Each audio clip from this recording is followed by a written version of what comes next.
Good morning viewers, कैसे हो आप लोग। आज का हमारा कस्टमर है रोहन भाई जोशी, मोरबी से। कस्टमाइज माला बनवाना था उसको। हम मम्मी को जय माता जी बोल के निकल चुके हैं ऑफिस की। ऑफिस जाने से पहले हमारी गाड़ी में फ्यूल ख़त्म हो गया था।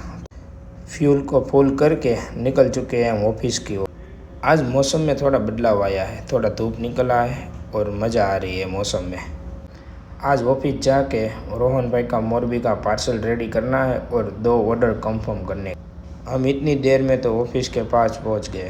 ऑफिस में आके पहला काम माता जी की दिया बत्ती करते हैं और दिया बत्ती करने के बाद हमारा काम चालू। कोरोना लाइट में आप सबका स्वागत है। आज के कस्टमर है रोहन भाई। रोहन भाई ने एक माला का ऑर्डर दिया था, वो कर दिया हमने रेडी। ये पूरा प्रोडक्ट 925 सिल्वर में है। ये रुद्राक्ष का माला जो रुद्राक्ष यूज़ किया है वो रुद्राक्ष रोहन भाई ने हमको भेजा है और वही रुद्राक्ष यूज़ करने के लिए बोला था। ये डिज़ाइन रोहन भाई ने गोल्ड में देखा था और रोहन भाई ने हमारे पास 925 सिल्वर में पूरा रेडी करवाया है। आपको भी ऐसा कस्टमाइज ज्वेलरी बनवाना हो तो हमारा कॉन्टेक्ट कर सकते हो।